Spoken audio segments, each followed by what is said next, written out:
Hi guys, welcome to O beauty channel. Karur சம்பவத்துடைய court விசாரணை இன்னைக்கு அல்டிமேட்னே சொல்லலாம். ஏன்னா அவ்வளோ அப்டேட் கிடைச்சிருக்கு.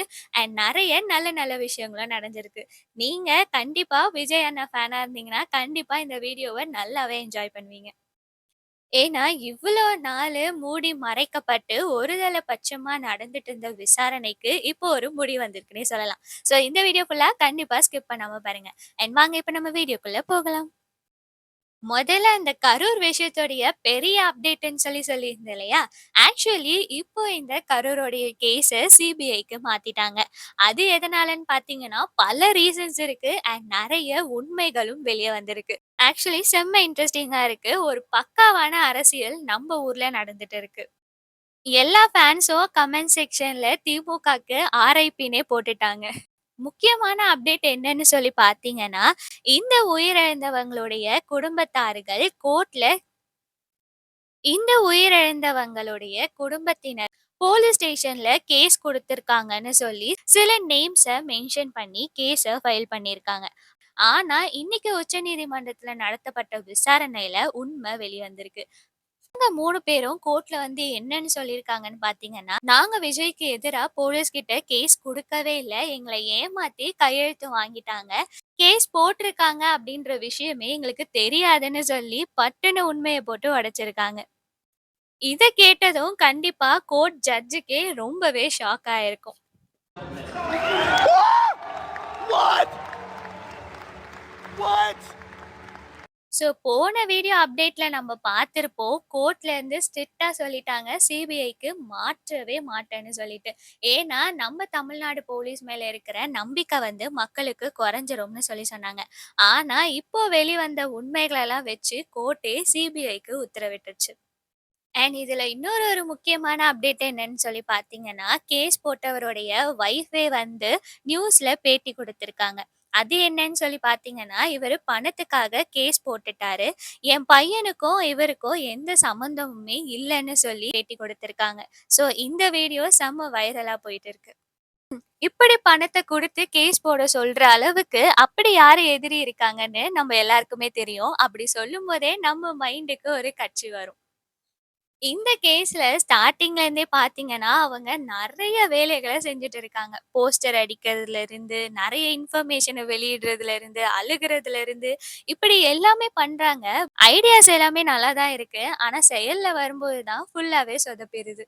ஏன்னா இப்ப கூட ரீசென்ட்டா ஒரு இஷ்யூ இருந்துச்சு. மதன் கௌரி வந்து காசு வாங்கிட்டு, இந்த மாதிரி விஜய்க்கு எதிரா பேசினாருன்னு சொல்லிட்டு. ஆக்சுவலி அது ஒரு ஃபேக்கான இஷ்யூ. ஆனா, இந்த மாதிரி உண்மையாலே நெறைய யூடியூப் இன்ஃப்ளூயன்சருக்கு, நெறைய ஃபாலோவர்ஸ் இருக்கிற இன்ஃப்ளூயன்சருக்கு காசு குடுத்து, விஜய்க்கு எதிரா பேச சொல்லி குடுத்துருக்காங்கன்னு சொல்லி நியூஸ் வந்திருக்கு. ஸோ இது எதுக்காக நடக்குதுன்னு பார்த்தீங்கன்னா, முழுக்க முழுக்க இந்த 2026 எலக்ஷனுக்காக தான் இவ்ளோ சதிகள், இவ்ளோ பணத்த வந்து ஆக்சுவலி இறக்கிட்டு இருக்காங்க. விஜய ஒரேடியா க்ளோஸ் பண்ணணும்னு சொல்லிட்டு. ஆனா, இவங்க பண்றதுக்கெல்லாம் இவங்களுக்கு ஆப்போசிட்டாவே போய் முடியுது.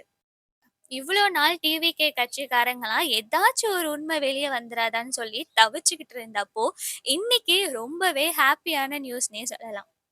அண்ட் இன்னொரு பெரிய அப்டேட் என்னன்னா, சரியான மொக்க வாங்கிட்டாங்கன்னே சொல்லலாம்.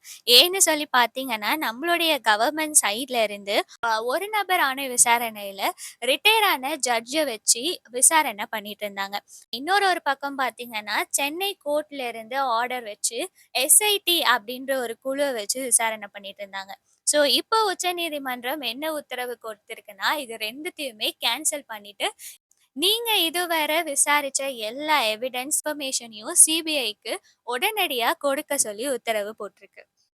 அண்ட் நான் இப்ப சொல்லியிருந்தேன் இல்லைங்களா? ஸோ கேஸ் ஃபைல் பண்ணது எல்லாம் அந்த பாதிக்கப்பட்ட மக்களுக்கே தெரியாம போலீஸ்காரங்க வந்து கேஸ் ஃபைல் பண்ணியிருக்காங்கன்னு சொல்லிட்டு, ஸோ அதையும் சிபிஐ விசாரிக்க கோர்ட்டு உத்தரவு கொடுத்திருக்கு. அண்ட் அது மட்டும் இல்லாம, இந்த சிபிஐ விசாரணைய கண்காணிக்கிறதுக்காகவே ஓய்வு பெற்ற நீதிபதிகள் 3 பேர அப்பாயிண்ட் பண்ணியிருக்கிறதாவும் சொல்லப்படுது.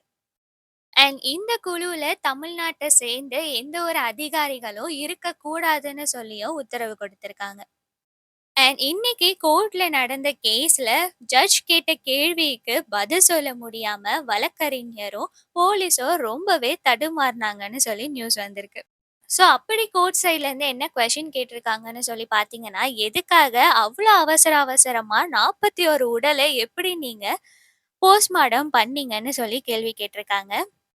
அண்ட் எப்படி அவ்ளோ டாக்டர்ஸ் அந்த சின்ன ஹாஸ்பிட்டல்ல வந்திருக்காங்கன்னு சொல்லி கேள்வி கேட்டிருக்காங்க. அண்ட் கவர்மெண்ட்டுக்கு என்ன கேட்டிருக்காங்கன்னு சொல்லி பார்த்தீங்கன்னா, நாங்க இந்த கேஸ விசாரிச்சுட்டு இருக்கும்போது, எதுக்காக தனி நீதிபதி சென்னையில விசாரிச்சு எஸ்ஐடி குழு அமைக்கணும்ன்ற கேள்வியையும் எழுப்பியிருக்காங்க. ஸோ இந்த சிபிஐ விசாரணைக்கு மாற்றப்பட்டதுல யார் யாரு என்ன கருத்துக்கள் தெரிவிச்சிருக்காங்கன்னு சொல்லி பார்த்தீங்கன்னா, "நம்ப அண்ணாமலை சிபிஐ விசாரணைக்கு மாற்றப்பட்டது எனக்கு ரொம்ப சந்தோஷம்பா" அப்படின்னு சொல்லியிருக்காரு. ஏன்னா பாஜக சைட்லேருந்து முன்னாடிலேருந்தே சிபிஐ விசாரணை வேணும்னு சொல்லி நாங்க வலியுறுத்தியிருக்கோம்னு சொல்லியிருக்காங்க. அண்ட் சீமான் என்ன சொல்லியிருக்காருன்னு பார்த்தீங்கன்னா, கரூருடைய வழக்க சிபிஐக்கு மாற்றினது நான் எப்படி பார்க்குறேன்னா, தமிழ்நாடு போலீஸ அவமதிச்சதா நான் பார்க்குறேன் அப்படின்னு சொல்றாரு. விசாரணை தொடங்குறதுக்கு முன்னாடியே எதுக்காக சிபிஐக்கு மாற்றணும் அப்படின்னு சொல்லியும் கேட்டிருக்காரு. மத்திய இணையமைச்சர் எல். முருகன் என்ன சொல்லியிருக்காருன்னு பார்த்தீங்கன்னா, திமுக அரசுக்கு உச்சநீதிமன்றம் செம்மையான ஒரு சவுக்கடிய குடுத்திருக்குன்னு சொல்லியிருக்காரு. ஸோ எப்பவுமே கோர்ட் ஏதாச்சும் சொன்னா இப்படி திருப்பி விடுவாங்க இல்லையா? ஸோ அந்த மாதிரி என்ன சொல்லியிருக்காங்கன்னு பார்த்தீங்கன்னா, டிவிகே கட்சிக்காரங்க தான் உயிரிழந்தவங்க கிட்ட சிபிஐக்கு மாற்றணும்னு சொல்லி வலியுறுத்தி அப்படி கோர்ட்ல கேட்டதா மாத்தி விட்டுருக்காங்க. ஸோ அதுக்கு டிவிகே சைட்லேருந்து என்ன சொல்லியிருக்காங்கன்னு சொல்லி பார்த்தீங்கன்னா, இந்த மனுக்கோ எங்களுக்கோ எந்த ஒரு சம்மந்தமும் இல்லன்னு சொல்லியிருக்காங்க. அண்ட் நம்ம விஜய் அண்ணா திருப்பி ஃபயருக்கு வந்துட்டாரு. அவரு தன்னுடைய ட்விட்டர் பதிவுல என்ன சொல்லியிருக்காருன்னு சொல்லி பார்த்தீங்கன்னா, "நீதி வெல்லும்னு" சொல்லி ட்வீட் போட்டு இருக்காரு.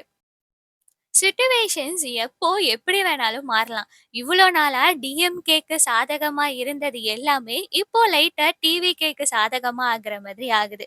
ஏதோ ஒண்ணு இந்த விஷயத்துல என்ன நடந்துச்சு அப்படின்ற உண்மை வெளிய வந்தா போதும். உச்சநீதிமன்றமும் இந்த கேஸ ரொம்பவே ஸ்ட்ராங்கா ஆக்கியிருக்காங்கன்னே சொல்லலாம். ஏன்னு சொல்லி பார்த்தீங்கன்னா, இந்த சிபிஐ விசாரணையோடைய அறிக்கை மாதம் மாதம் என்ன ரிப்போர்ட்டோ அத கோர்ட்ல சப்மிட் பண்ணணும்னு சொல்லியிருக்காங்க. அண்ட் இந்த கேஸ் ரொம்ப சீரியஸா இருக்கிறதுனால சீக்கிரமாவே இந்த விசாரணை ஆணையம் உடனடியா விசாரிக்கணும்னு சொல்லி உத்தரவு கொடுத்திருக்காங்க. அண்ட் கோர்ட்லேருந்து இன்னொன்னு ஒண்ணு சொல்லியிருக்காங்க. அது என்னன்னு சொல்லி பார்த்தீங்கன்னா, இந்த கரூருடைய விவகாரத்த மக்களுடைய அடிப்படை உரிமையா பார்க்குறோம். ஏன்னா, இதுல ரொம்பவே பாதிக்கப்பட்டது சொல்லி பார்த்தீங்கன்னா, மக்கள் தான். ஸோ அவங்களுக்கு இந்த கேஸ் ரொம்பவே நியாயமா, பாரபட்சம் இல்லாம நடக்கணும் அப்படின்னு அவங்க கேட்கறது அவங்களுடைய உரிமை. ஸோ அதனால தான் இத சிபிஐக்கு மாற்றியிருக்கோம்னு சொல்லியிருக்காங்க. ஸோ இன்னைக்கு அப்டேட் ரொம்பவே இன்ட்ரெஸ்டிங்கா இருந்துச்சுன்னே சொல்லலாம். ஸோ இன்னும் இந்த சிபிஐ விசாரணைகள் எப்படிலாம் போது, இன்னும் எவ்வளோ உண்மைகள் வெளிய வருது அப்படின்றத நம்ம லைனா டெய்லி எல்லா வீடியோஸையும் பார்க்கலாம். ஸோ நீங்க எல்லா அப்டேட்டையும் தெரிஞ்சுக்கணும் அப்படின்னா, மறக்காம நம்ம வாவ் பியூட்டி சேனலுக்கு சப்ஸ்கிரைப் பண்ணிக்கோங்க. அண்ட் தேங்க்ஸ் ஃபார் வாட்சிங்.